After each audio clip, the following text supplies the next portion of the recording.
Welcome. Halo semuanya, selamat datang di Noob Story. Hari ini kita masih ada di Bangkok dan kita akan pergi ke Mae Klong Station. Terus kita lanjutkan perjalanan ke Floating Market dan kita tutup hari dengan dine-in di sebuah cruise kapal pesiar. Tapi supaya kuat sampai malam, kita breakfast dulu yuk. Dan buat teman-teman yang belum subscribe, mohon supportnya untuk like video ini, share dan subscribe dulu, dan aktifkan lonceng notifikasinya supaya setiap update terbaru teman-teman boleh mendapatkan notifikasi tersebut. Oke, lanjut. Nah, dari hotel kita masih pergi ke titik kumpulnya ke River City dengan Grab. Kira-kira sekitar kurang dari 50.000. Tepatnya sekitar 46.000. Dan saat kita tiba di River City, kita daftar ulang dulu nih guys. Dan buat teman-teman ketahui bahwa kita booking tour untuk 3 hari 3 malam di Thailand dengan 1,4 juta. Caranya gimana? Nah, teman-teman cukup klik video YouTubeku sebelumnya tentang Songkran Festival. Di situ aku jelasin secara utuh untuk mendapatkan paket tersebut. Nah, setelah daftar ulang, dapat stiker ginian guys. Dan karena kita berangkat tour itu jam 9.30, sedangkan sekarang jam 9, kita masih punya waktu yang cukup untuk ambil foto dan video seputar dermaga ini. Dan di depan kita tuh ada 2 tower tertinggi di Thailand, dimana kita akan berangkat untuk dine-in cruise dan startnya itu persis di 2 tower tertinggi ini nanti malam. Jadi buat teman-teman yang penasaran dengan 1,4 juta udah termasuk dine-in cruise, kok bisa? Nah, teman-teman aku saranin deh, klik videoku sebelumnya, oke? Dan akhirnya setelah jam 9.30 kita berangkat untuk memulai tour kita hari ini. There's no floating market, the original one. You will see today, you see real live some people for the boat market. Okay? And dan setelah 1 jam perjalanan dari River City, kita mampir dulu ke rest area karena di sini kita butuh ke toilet dan belanja beberapa keperluan. Setelah dari rest area, tujuan wisata kita pertama adalah ke pertanian garam di tempat ini. not the candy, And make here. not the candy, okay? Listen. It's a salt. Kenapa pertanian garam? Bukannya di Indonesia banyak? Ya, mungkin untuk beberapa orang Indonesia udah sering lah lihat yang namanya pertanian garam seperti ini, karena emang banyak di Indonesia, terutama ya di dekat tempat tinggalku di Jogja juga banyak. Tapi kita kesini karena di sini kita akan start untuk pergi ke Mae Klong Station. Aku diantar ke tempat apa nih? Tempat bikin garam lah intinya. Istilahnya bahasa Indonesianya apa ya? Ya gitulah. Tapi sebetulnya di Jogja banyak banget kan. Ya udahlah. Jadi prosesnya sebelum diisi air laut, ini lahan dikeringin dulu. Terus nanti diisi air laut dan proses pengeringan, proses dari diisi air laut hingga jadi panen garam. Prosesnya itu 15 hari sampai 20 hari tergantung dari cuaca. Dan ini udah hampir jadi yang di sini. Nah, yang ini udah hampir jadi nih. Nah, tepat di depan pertanian garam ini itu ada rel kereta yang akan membawa kita ke Mae Klong Station, dan kita menunggu dulu sekitar 1 jam. Dan kita disambut oleh warga yang sangat ramah di sini, dan kebetulan kita sedang merayakan Songkran, jadi nggak usah heran kalau banyak main air di sini. Walaupun tua muda main air aja udah.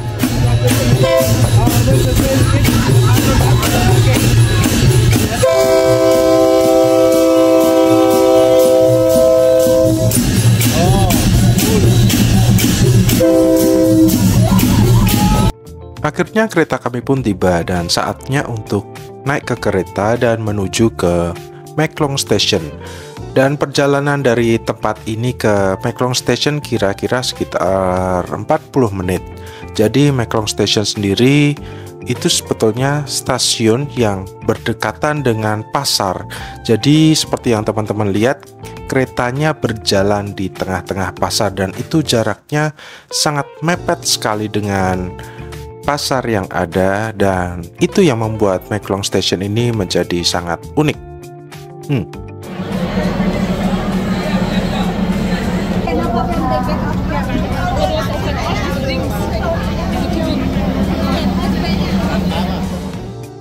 Setelah 40 menit perjalanan dengan kereta, akhirnya kita tiba di Maeklong Station. Dan gak usah heran kalau di stasiun ini orangnya berjubel karena emang padat banget. Di sini adalah lokasi wisata yang emang ngehit.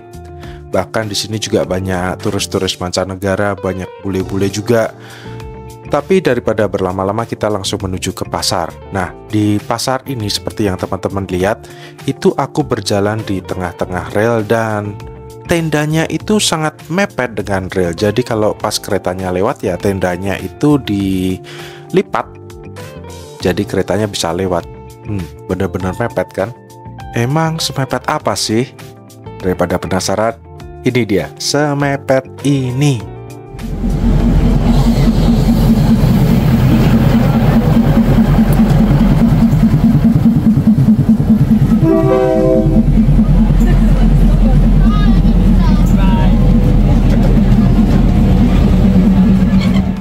Nah, begitu keretanya lewat, mereka langsung lebarin tendanya lagi seperti ini. Dan itu sering terjadi, mungkin sehari bisa beberapa kali, tergantung dari jadwal keretanya. Dan buat teman-teman yang penasaran, emang harga tiketnya untuk naik kereta ke Maeklong Station ini berapa? Nah, aku sendiri ikut tour melalui GoCity. Sebetulnya tentang GoCity ini aku udah bahas di video sebelumnya. Jadi aku saranin buat teman-teman lihat videoku yang sebelumnya karena aku udah bahas secara detail mengenai GoCity tersebut dan itu jatuhnya sangat murah sekali. Nah, dari Maeklong Station kita lanjutkan perjalanan ke Floating Market. Jadi Floating Market sendiri sebetulnya pasar tradisional yang emang sudah lama dan semua transaksinya awalnya itu dilakukan di atas perahu. Terus harga tiketnya, harga sewa perahunya berapa? Nah, kebetulan ini sudah termasuk dengan paket tour yang aku ambil melalui GoCity. Jadi emang udah bersih, 1,4 juta udah bersih, 6 destinasi wisata, 3 hari lengkap. sorry.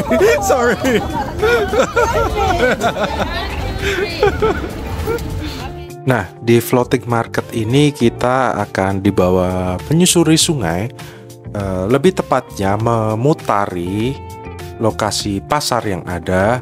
Nah, di tempat ini sebetulnya ada 2 jenis perahu. Perahu dengan dayung dan satu lagi perahu dengan motor. Kalau aku pribadi, aku lebih nyaman dengan perahu yang didayung karena tenang, gak berisik. Sedangkan kalau yang pakai motor itu suaranya berisik kali. Aku gak nyaman aja. Jadi aku lebih memilih perahu yang didayung. Dan pertama-tama kita langsung dibawa menuju ke pusat pasar. Kalau teman-teman bertanya, kok mepet banget antara perahu satu dengan yang lain? Ini belum seberapa, nanti di tengah lebih mepet lagi.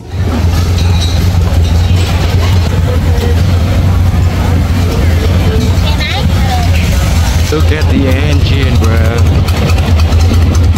Dan beginilah cara mereka menawarkan dagangannya. Dan dagangannya itu meliputi beraneka ragam dari buah-buahan, oleh-oleh, camilan, sayur-sayuran, dan masih banyak lagi, macam-macam. Dan akhirnya kita tiba di pusat pasar dan ini sangat mepet sekali, beneran mepet kalau ini.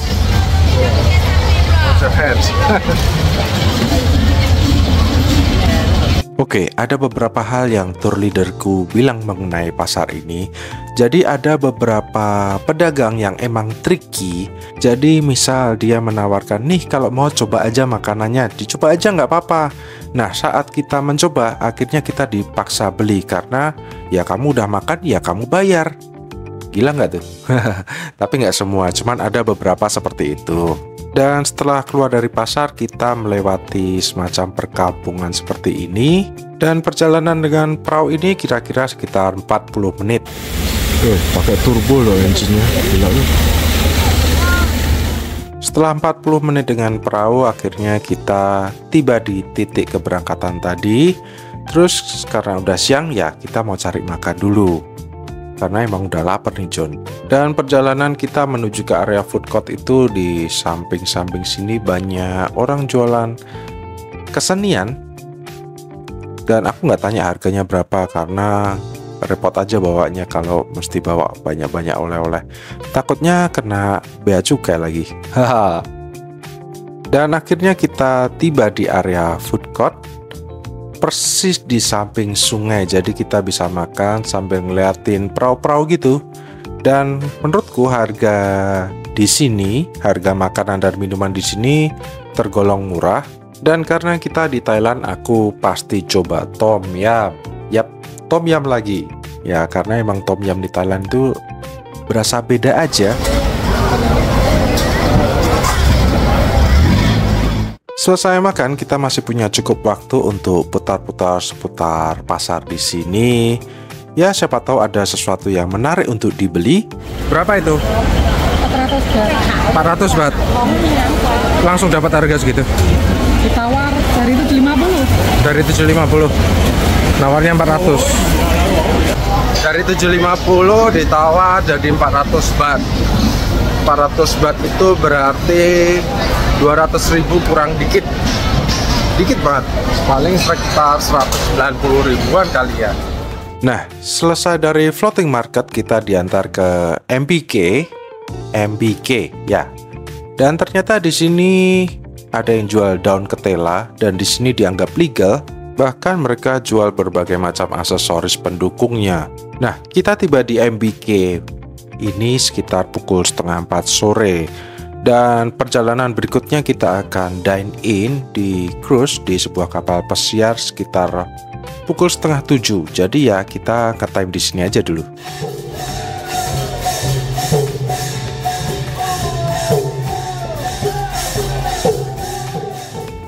Nah, di MBK Mall ini selain menjadi salah satu pusat grosir, di sini juga ada supermarket yang menawarkan barang-barang Jepang, benar-benar ciri khas Jepang. Dan ini lengkap banget, beneran lengkap. Segala sesuatu tentang Jepang ada di supermarket ini. Mau dari action figure, dari makanan, yang aneh-aneh ada. Lanjut dari MBK kita pergi ke Icon Siam karena kita akan pergi makan malam di kapal pesiar dine-in cruise sambil kita ngelihat Songkran Festival. Mengingat Songkran Festival ini diadakan 3 hari 3 malam. Jadi ya hari ini masih merayakan Songkran. Jadi masih banyak yang main air di sepanjang jalan gitu, John. Dari MBK kita pergi ke Icon Siam dengan menggunakan subway sambil menikmati sunset karena mengingat ini udah sekitar jam 5 sore. Nah, dari stasiun terdekat dengan MBK menuju ke stasiun terdekat dengan Icon Siam ditempuh kira-kira sekitar 10 menit. Sambil naik kereta aku lihat pemandangan kota di Bangkok ini berasa di Jakarta. Mirip-mirip aja, gedung-gedungnya, keramaiannya, orang-orangnya. Ya mirip di Jakarta aja, ya nggak sih?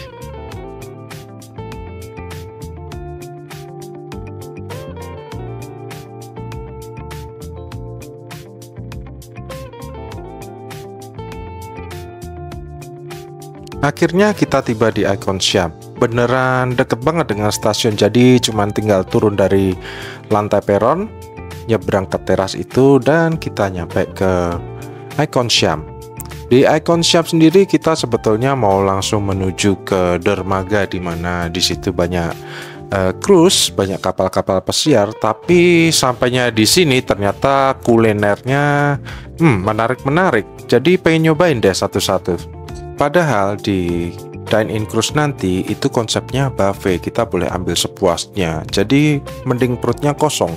Tapi begitu sampai Icon Siam ngelihat makanan sebanyak ini, seaneh-aneh ini dan kayaknya menarik-menarik. Ya udah kita cobain aja satu-satu semampunya. Soalnya mengingat nanti malam kita masih makan di dine-in cruise. Oke? Nah, sampainya di dermaga itu ternyata rame banget karena emang lagi ada Songkran Festival, di situ banyak panggil artis. Dan akhirnya kapal kami pun tiba. Saatnya kita on board. Sambil menunggu on board, buat teman-teman yang penasaran kok bisa sih ambil tour sebanyak itu, caranya gimana? Nah, teman-teman udah aku jelasin di video sebelumnya. Sekali lagi, teman-teman bisa klik videoku yang sebelumnya. Jadi aku dapetin paket tour ini melalui website bernama GoCity. Satu orang itu 1,4 juta, tapi kita bebas pilih 6 destinasi wisata yang kita inginkan. Nah, salah satunya ya dine-in cruise ini. Dan ada beberapa destinasi wisata lainnya yang akan aku posting di video berikutnya pastinya. Nah, berikut adalah beberapa hidangan yang disajikan oleh kapal pesiar ini. Teman-teman boleh bebas pilih, boleh bebas ambil seberapa banyak pun. Yang penting makannya di sini, jangan dibungkus, malu-maluin, oke? Dan menu-menunya emang menarik-menarik, dari buah-buahan, salad, sushi, terus snack-snack lainnya, macam-macam. Dan itu menarik semua. Dan masalah seatnya sebetulnya mereka sudah atur, jadi ya kita nggak bisa bebas pilih seat. Dan ini adalah makanan yang aku cobain. Kebanyakan seafood sih, emang paling demen aja sama seafood. Nah, kita dikasih waktu 2 jam, tepatnya mereka juga berlayar sekitar 2 jam, cukuplah untuk putar-putar sambil makan di kapal pesiar. Dan selain itu kita juga disajiin hiburan-hiburan seperti ini nih guys.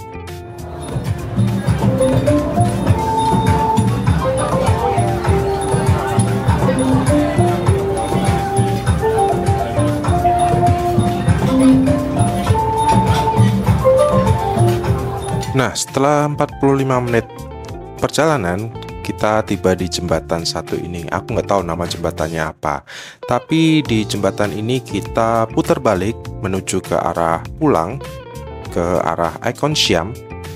Dan dalam perjalanan pulang kita disuguhi pemandangan malam yang keren-keren, antara lain Istana Raja yang akan kita kunjungi di hari ketiga. So, pastiin teman-teman tetap stay tune di channel ini, oke? Selain itu juga ada beberapa bentuk bangunan yang keren karena emang didekor sedemikian rupa, jadi di malam itu kelihatan keren aja. Selain itu, di sesi entertain kita disuguhi beberapa tarian dan live music juga di kapal ini. Jadi kita nggak merasa bosan sambil makan, sambil lihat pemandangan, sambil lihat entertain yang ada. Jadi ya enak aja, selama 2 jam kita nggak berasa.